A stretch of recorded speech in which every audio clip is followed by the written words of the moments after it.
evening, everybody. Welcome to this event by Hector D'Souza of Lorient Travels on the perspective of tourism. Before we start, I would request you all to put your videos and mics on mute, else we don't want to delay the transmission as we go through in this webinar. So the title is Perspectives on Tourism by Hector.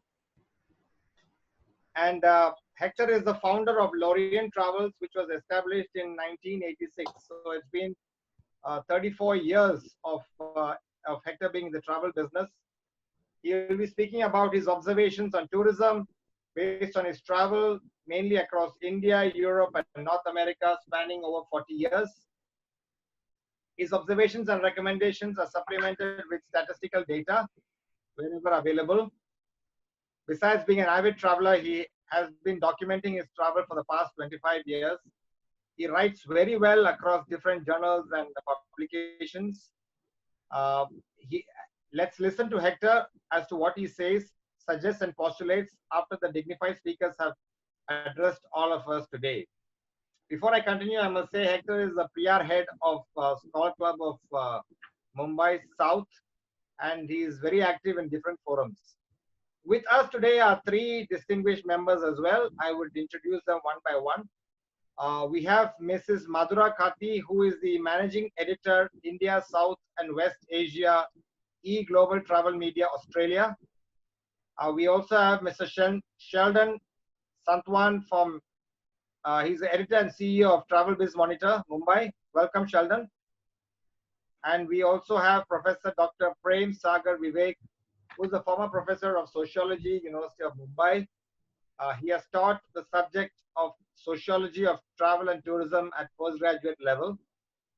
So without any further ado, I will pass the mic to Madhura Kati, who can then take this forward, after which we will have Sheldon. Over to you, ma'am.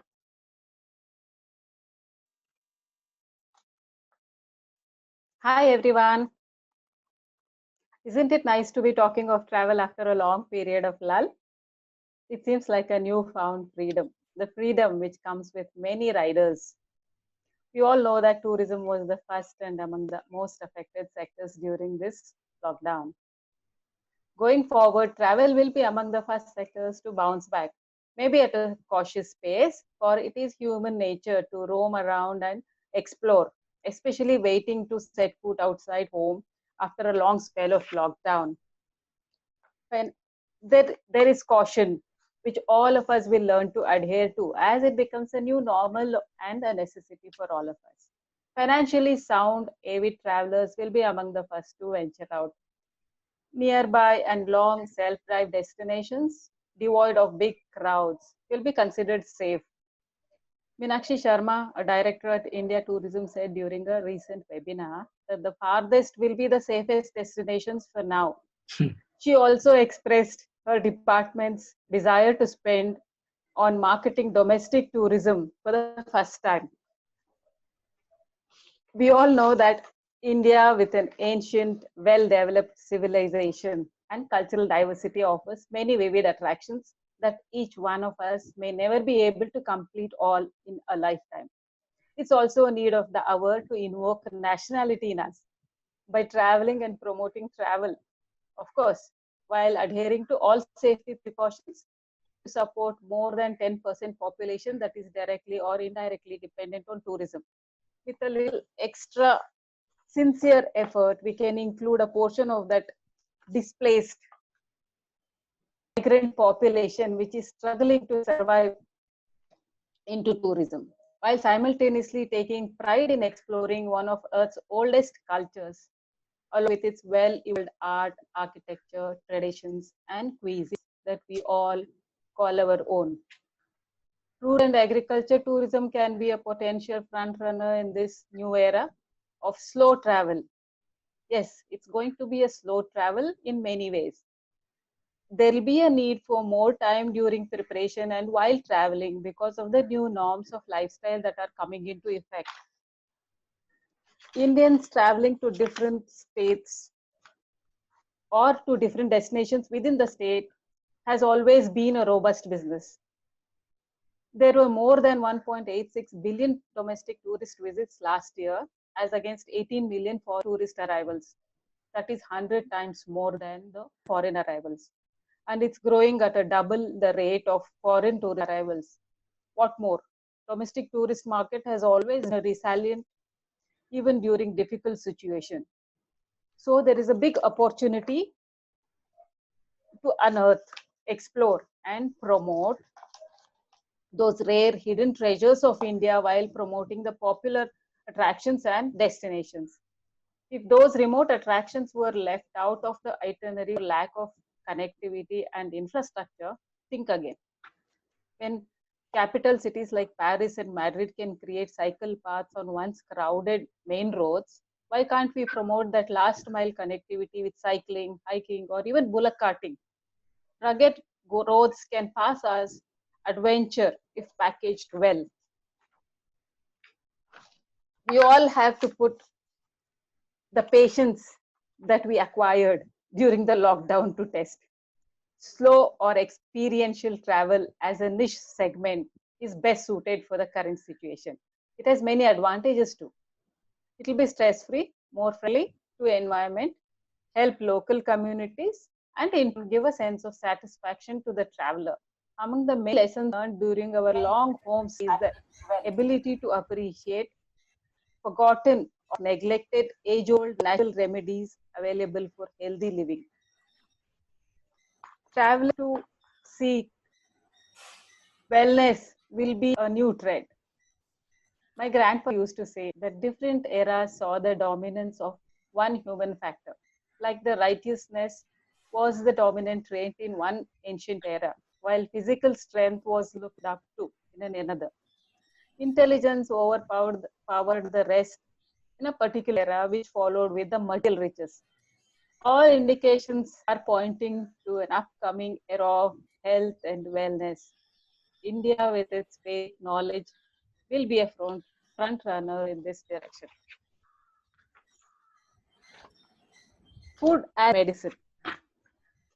Professor Gunda Joyce, who had collected a repository of ancient manuscripts for the museum he set under his village that was once a capital of a flourishing kingdom that traded spices worldwide centuries ago, had mentioned during our meeting that there are scriptures that detailedly mention of natural cures for different ailments.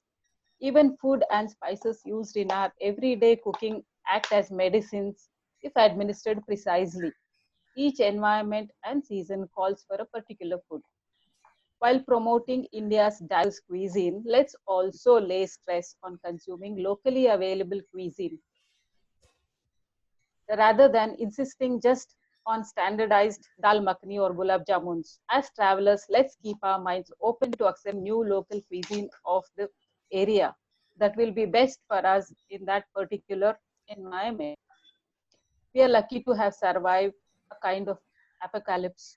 Let's be grateful to what we have and get especially to it on our best interest.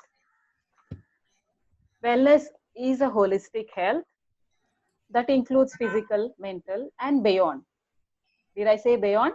Yes. That beyond includes the health of our surroundings and the society we live in. Earth is brimming with many times more the population that it can support. That doesn't mean that we all have to vanish.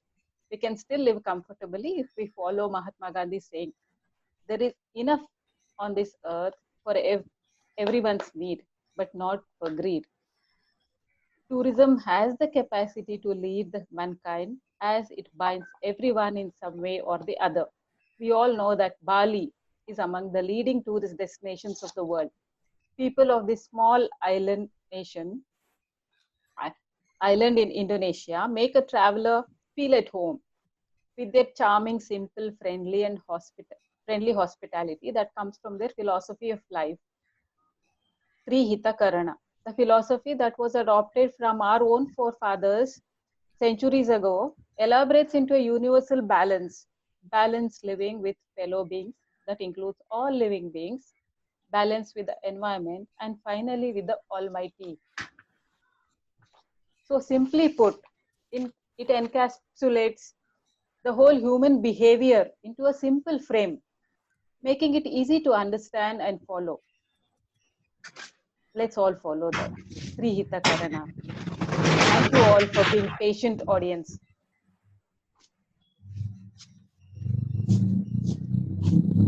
Over to you, Thomas. Sure.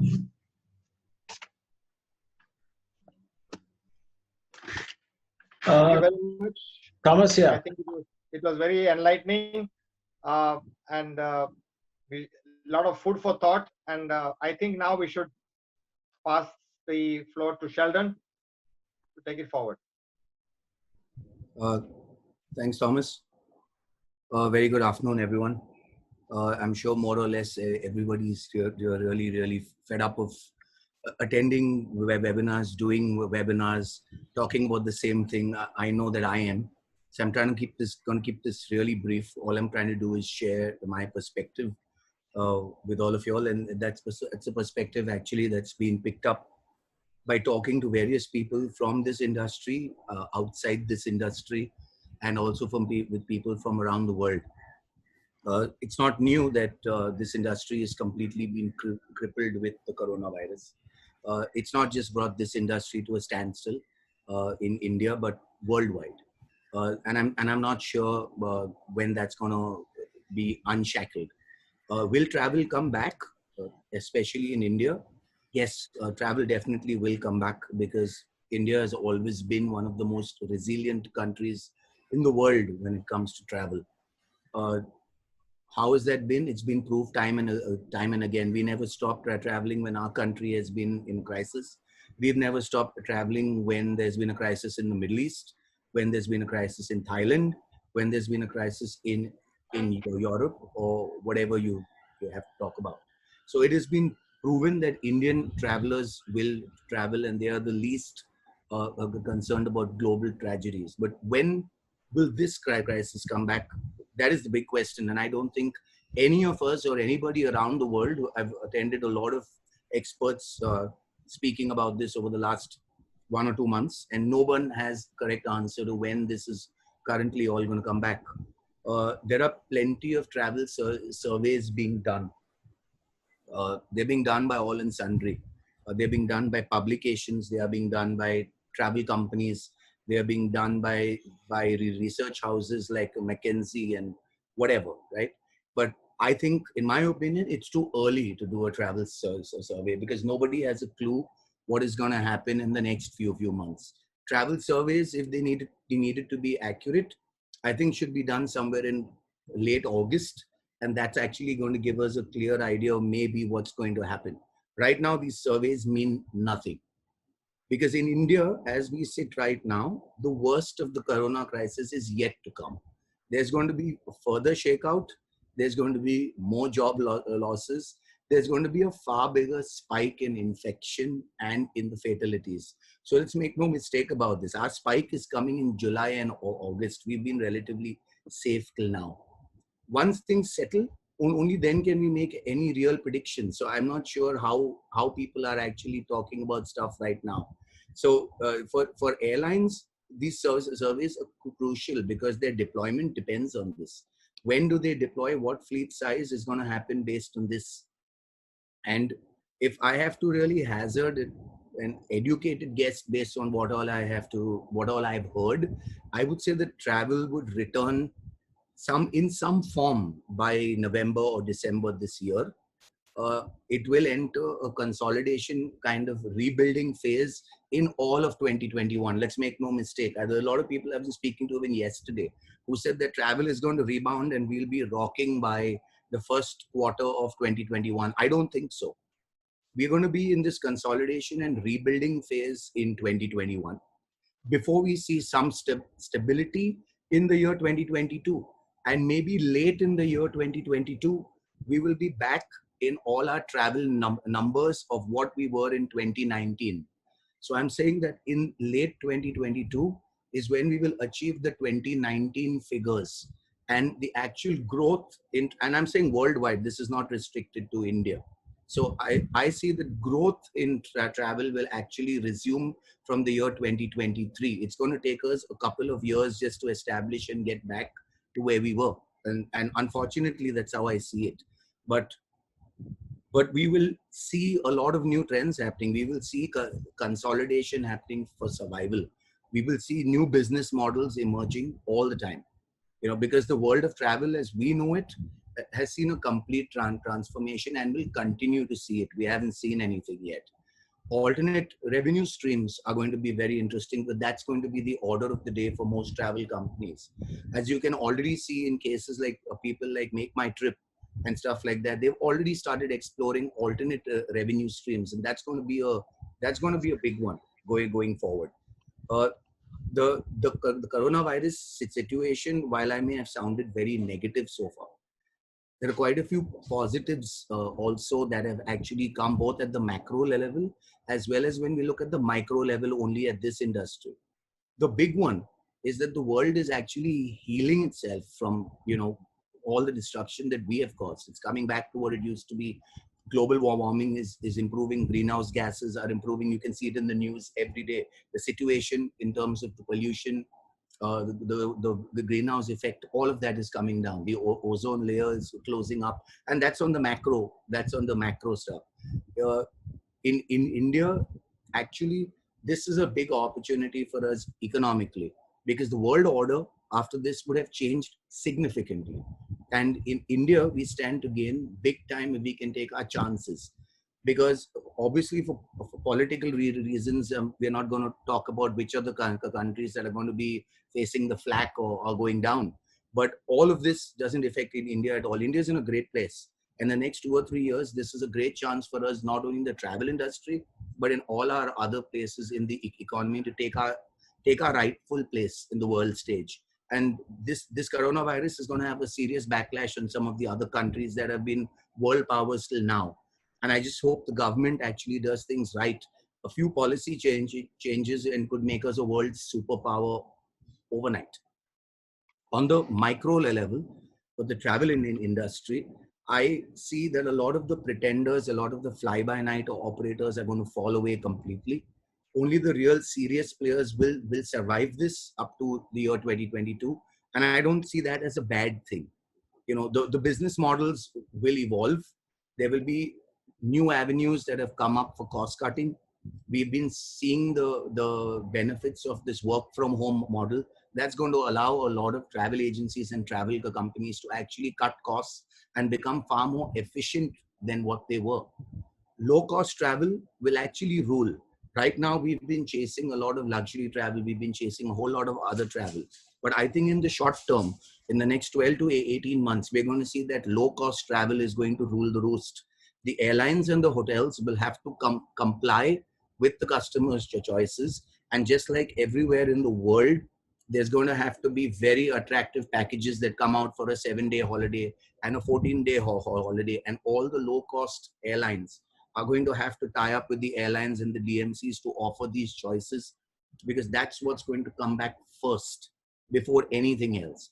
For the airline, the good part is the fuel cost, which was one of their really, really big costs, have now come down drastically. And it's not just come down right now. I think it's here to stay at this level for some time. So one of their costs has really come down, and I'm sure that they can offer a lot of travel because of this. I'm sure they'll be able to bring the costs of travel down. The good news again is for the travel agent. The travel agent or the travel consultant will become very important again, as far as I can see, because all the customers today are going to go back for advice and help and making changes in bookings and refunds and so on and so forth. So the customer that I see will no longer be depending solely on an automated app or a booking tool, because that's not going to do all of this for them. So that's another positive outcome from from this crisis. Travel agencies are going to come back and in a big way. The significant change in travel preferences also in leisure and business travel will definitely happen. There's going to be more FIT. There's going to be less GIT, much less group travel. The weddings that we are seeing, which destination weddings, are going to become much smaller. There's going to be smaller MICE groups traveling for business travel and MICE. And this will also result in more opportunities for smaller and mid-scale travel companies. It's no longer the large 10 or 20 travel companies that are going to rule the roost, because with smaller groups, it becomes easier for smaller and mid-scale travel companies and the real SMEs and the MSMEs that can actually take advantage of this. So no longer will this industry be overly dependent on the large companies. To take advantage of the government packages, which everyone is crying about, so the government's been doing nothing. So to take advantage of this, I actually think that a lot of the travel agencies, a majority of the travel agencies in India, must immediately apply and register under the SME and the MSME status. We do not have the proper licensing. Most of us are not registered under an SME or an MSME status, and that needs to be done. If that is done, there are a lot of benefits that have been announced in that sector, which will definitely help the travel agencies come back on track. So I see that all of these are actually the positives that have come out. I'm not saying that all of this will improve overnight. And yes, the biggest winner in all of this, as Madhura was also saying, and I think Hector is going to talk about it, is domestic tourism. While short-haul tourism and travel to the Indian subcontinent is definitely going to be the one that is going to be on the rise, domestic tourism is going to be the next superpower if the states in India can take advantage of this. Indians are going to travel in India out of compulsion, and this is going to happen after a really long time. So I'm not going to talk too much about domestic tourism because Hector is actually the expert on this, and this is what we need to talk about. These are just my opening remarks and my perspective that I've gained over the last 2.5 months. I'm not sure if any of this is true, but this is what I feel. Thank you. Thank you, Sheldon, for your enlightening quick note.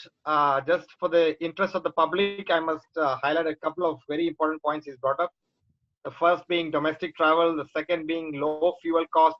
The third very interesting thing that struck my mind was travel is coming back only in 2023, which I kind of believe because everyone wants to be optimistic. I think it will take some time. And last but not the least is, I think this industry does not have industry status. I think the first step in that direction would be to register as an MSME. So thank you so much, Sheldon, for your talk. Thank you. We now have Professor Dr. Prem Sagar Vivek. Over to you, sir.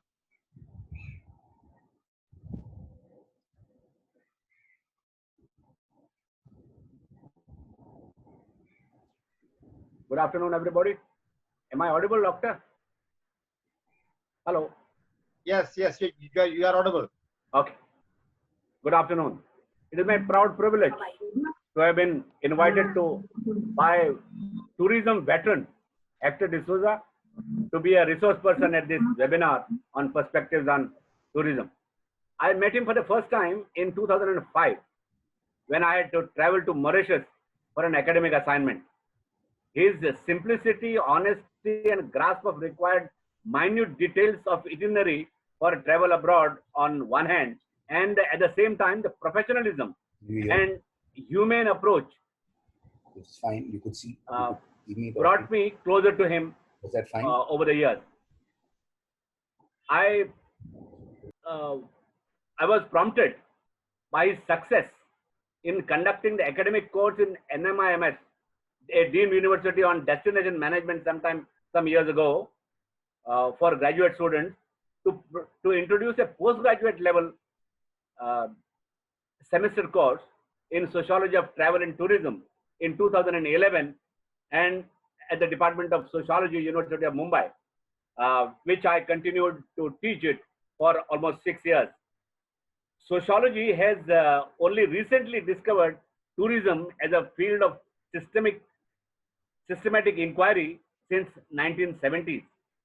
The sociology of tourism then is an emergent specialty concerned with the study of touristic motivations, roles, relationships, institutions, and their impact on tourists and also on societies whom receive them. While field studies have proliferated, many lack explicit theoretical orientation.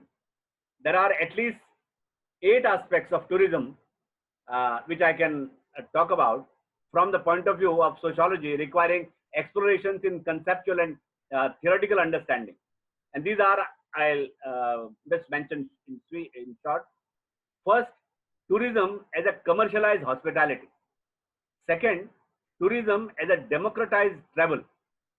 Third, tourism as a modern leisure activity.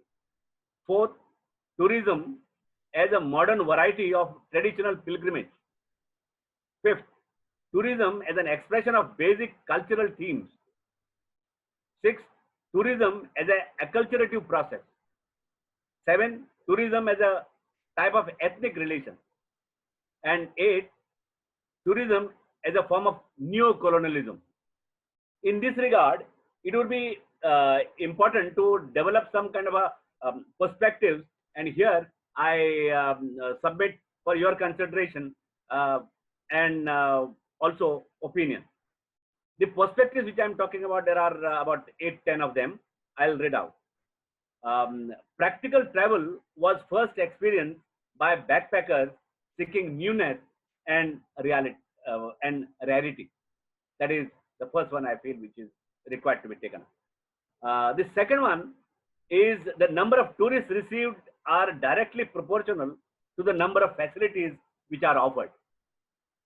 The third, there is no beginning or end for well-maintained architectural monuments. The fourth one is one yardstick of measuring satisfaction cannot be used for domestic, regional, and international travelers because of differing expectations. Fifth one, facilities will not matter to a considerable extent in case of pilgrimage travel, as the ultimate aim is finding God or atonement of sin or searching for miraculous cure. Sixth one, perspective which I talk about, length of travel is directly proportional to the number of hours spent in reaching the destination. Seventh, interest of visiting the destination begins from home after listening to the experiences of friends, watching it on television, or surfing it through internet. Eighth one, experience of visiting destination should be seamless. One based on experience, one bad experience in the form of cheating, harassment, or a form of racism will adversely impact the destination. Next one, there can be various stages of evolution of a destination. Local participation and flavor, word of mouth and exclusivity factor, herd mentality and crowd gathering, commercialization and payment of fees. This could be some of the pointers towards evolution of a destination. And the last one that I'm talking about is wow factor, which can enhance with the activity, sports, and personal participation given in different experience to the traveler. Now, I should stop here for your comments and questions, and I'm sure Hector would like to respond and react to the points which I have raised. Thank you very much.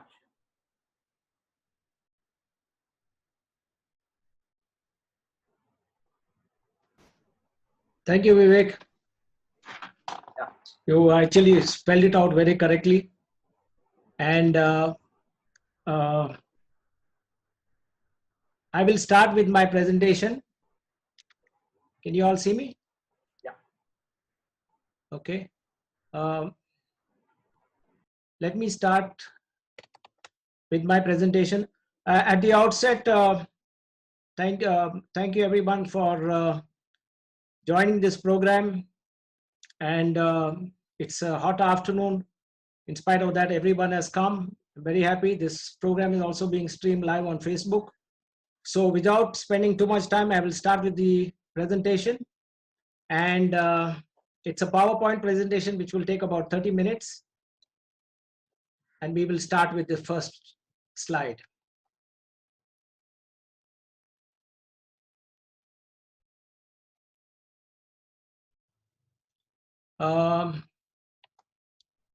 Can everyone see? Vivek is, Thomas is okay? Okay. Yeah, it's perfect. You can go ahead. Okay, thank you. So just before I begin, I would like to invoke the blessings of my parents, who taught me many things in life and a lot of things to do, not totally tourism related, but many, many things in life. So I will just bow for a moment and then we will start.